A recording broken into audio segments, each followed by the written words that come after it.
आप जमीन पर पड़े हैं। नहीं, किसी बाहरी दुश्मन ने आपको गिराया नहीं है। आप उस चोट से कराह रहे हैं जो आपको सबसे करीबी ने दी है। आपने सफलता हासिल की, आप जीत गए, दुनिया आपको सलाम कर रही थी।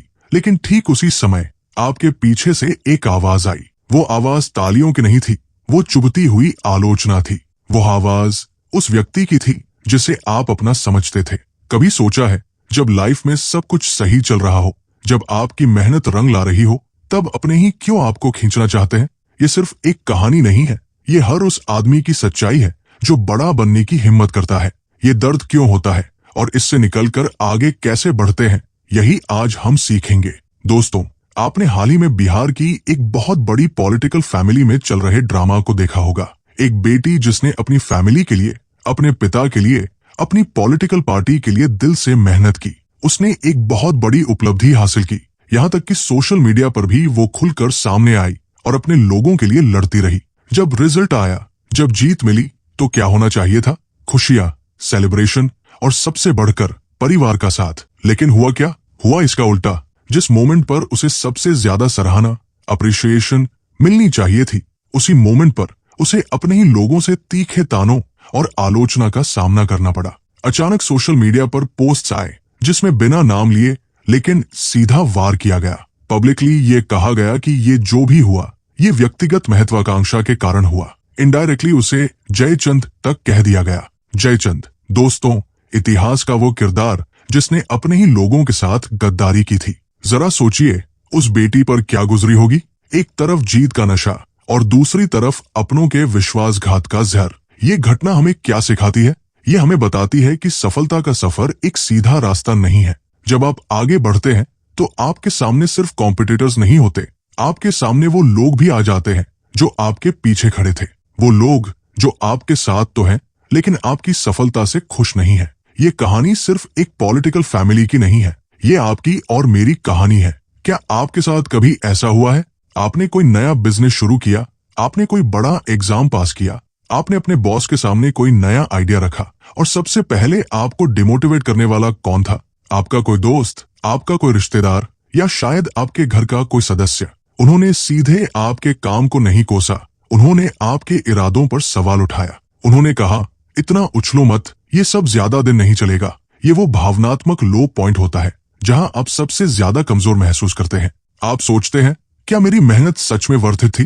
क्या मुझे ये सब करना चाहिए था? जब बाहर की दुनिया वार करती है तो आप लड़ लेते हैं, लेकिन जब अंदर से वार होता है तो आप टूट जाते हैं। ये दर्द हमें कहाँ ले जाता है? ये हमें एक बहुत बड़े सच से मिलाता है और वो है जयचंद सिंड्रोम। लेकिन इस भावनात्मक दर्द का मतलब ये नहीं है कि आपको रुक जाना है। इसका मतलब है कि आपको पहला सबक सीखने की जरूरत है। वो सबक जो आपको सिखाएगा कि अपने लक्ष्य की तरफ बढ़ते हुए आप इन जयचंदों को कैसे पहचानें और कैसे हैंडल करें। क्या आप जानना चाहते हैं कि सफलता के इस रास्ते पर ये जयचंद सिंड्रोम काम कैसे करता है? चलिए समझते हैं। पहला लेसन, जयचंद सिंड्रोम और पहचान। Jaichand syndrome recognition. दोस्तों, आज का हमारा पहला सबक है, सबका साथ, सबका विकास। एक मोटिवेशनल कोट तो अच्छा है, लेकिन आपकी पर्सनल ग्रोथ के सफर में ये एक खतरनाक भ्रम हो सकता है। आप कहेंगे, सक्सेस का साथी होकर मैं ये क्यों कह रहा हूं? क्योंकि जब आप सक्सेसफुल होते हैं तो दुनिया दो हिस्सों में बंट जाती है। एक, वो लोग जो सच में आपके लिए खुश है। दो, और वो लोग जिनकी ईगो आपकी सक्सेस देखकर हर्ट होती है। यही दूसरा ग्रुप जयचंद सिंड्रोम से पीड़ित होता है। वे आपसे नफरत नहीं करते, वे बस आपकी तेजी से बढ़ती हुई ग्रोथ को बर्दाश्त नहीं कर पाते। उन्हें लगता है कि अगर आप उनसे आगे निकल गए तो उनकी वैल्यू कम हो जाएगी। इसलिए वे आपको पीछे खींचने के लिए 3 चीजें करते हैं। पहला, सार्वजनिक आलोचना, पब्लिक क्रिटिसिज्म। वे ये काम अकेले में नहीं करेंगे, वे हमेशा ये सुनिश्चित करेंगे कि उनकी बात 10 और लोग सुने। क्यों? ताकि वे आपको अकेला और गलत महसूस करा सके। दूसरा, इरादों पर शक, डाउट ऑन इंटेंशंस। वे कभी आपके काम को नहीं कोसेंगे, वे कहेंगे, अरे इसने तो ये सिर्फ अपने फायदे के लिए किया है। वे आपकी मेहनत को नहीं, आपके नियत को टारगेट करेंगे। जैसे उस पॉलिटिकल परिवार में हुआ, जीत पर बधाई नहीं मिली बल्कि महत्वाकांक्षा का ताना मिला। और तीसरा, सबसे खतरनाक, victim card, the victim card. वे आपको बुरा बनाने के लिए खुद को पीड़ित की तरह पेश करेंगे। वे कहेंगे कि हमने उसे इतना कुछ दिया, लेकिन उसने हमें ही धोखा दिया। आपको ये समझना होगा कि ये लोग आपके रास्ते में पत्थर नहीं है, ये आपके रास्ते में स्पीड ब्रेकर है। स्पीड ब्रेकर पर आप रुकते नहीं हैं, आप सिर्फ धीरे होते हैं। यहाँ सबसे जरूरी है कि आप पहचाने कि कौन सच में आपका साथी है और कौन सिर्फ आपकी ग्रोथ को टॉलरेट कर रहा है। जब भी कोई आपको डिमोटिवेट करे तो एक सवाल पूछो, क्या ये व्यक्ति मेरे लक्ष्य को जानता है? अगर नहीं तो उसकी राय कूड़ेदान में डाल दो, और अगर हाँ और फिर भी वो ऐसा कर रहा है तो समझ लो कि ये जयचंद सिंड्रोम है। लेकिन सिर्फ पहचान लेना काफी नहीं है। जब ये आवाजें आपके दिमाग में गूंजती हैं तो ये आपकी एनर्जी को सोख लेती है। आपको इनकी आवाज को फिल्टर करना सीखना होगा।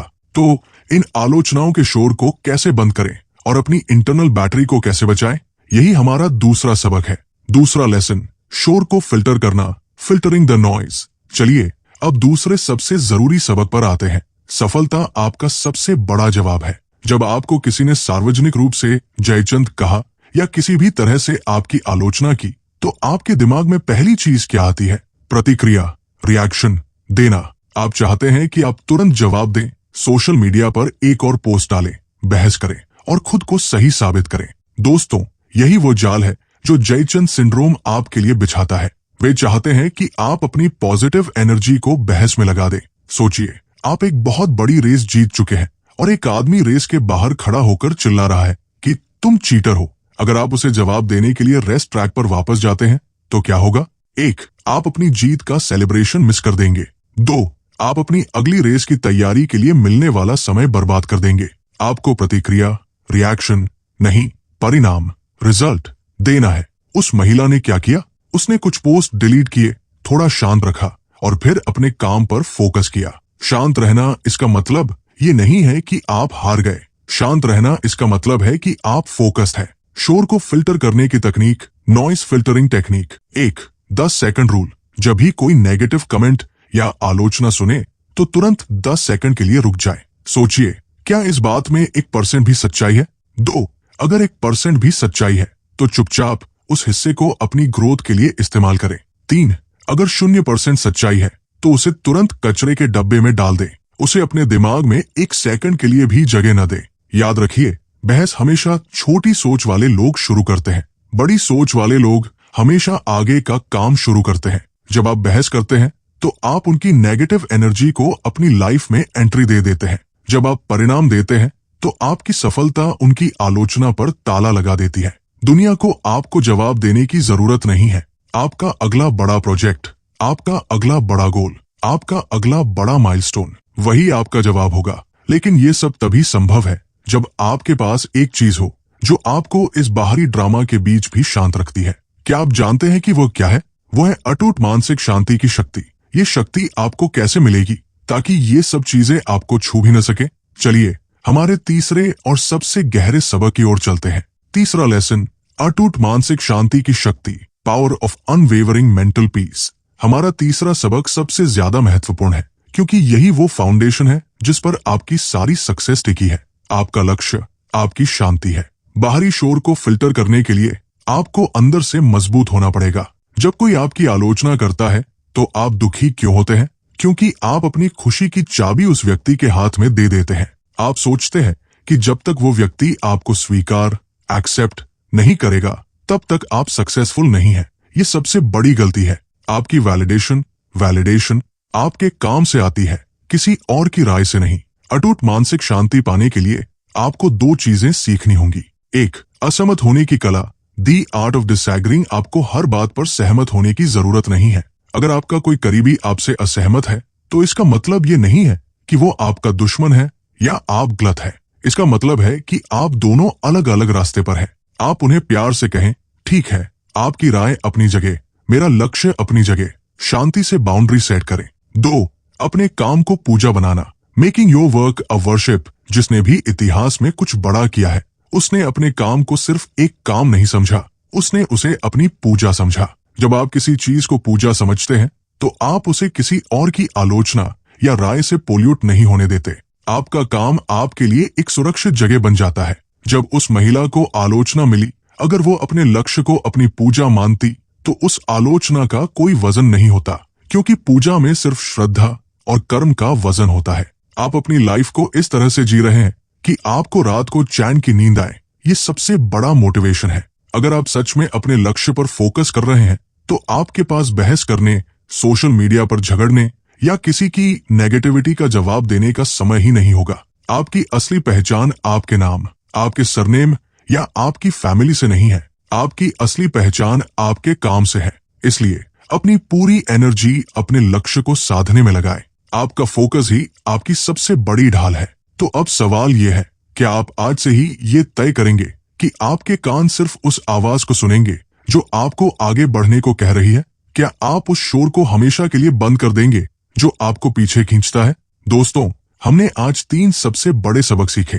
पहला, जयचंद सिंड्रोम को पहचानना और ये जानना कि सफलता के रास्ते में कुछ लोग आपसे जलेंगे ही। दूसरा, आलोचना के शोर को फिल्टर करना और प्रतिक्रिया के बजाय परिणाम पर फोकस करना। और तीसरा, अपनी मानसिक शांति को ही अपना सबसे बड़ा लक्ष्य बनाना, क्योंकि जिसके पास शांति है उसके पास सब कुछ है। ये विवाद हमें सिर्फ एक पॉलिटिकल ड्रामा नहीं दिखाता, ये दिखाता है कि असली लीडरशिप और मोटिवेशन तब दिखती है जब आप अंदरूनी दुश्मनों से लड़ते हैं।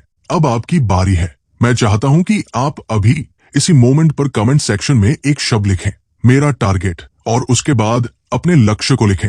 इस कमिटमेंट को लिखकर आप अपनी पुरानी आलोचनाओं और डर को पीछे छोड़ रहे हैं। वीडियो को लाइक करें, इसे अपने दोस्तों के साथ शेयर करें और सक्सेस का साथी को सब्सक्राइब करें, क्योंकि हमें मिलकर अभी बहुत आगे जाना है। मिलते हैं अगले वीडियो में। धन्यवाद।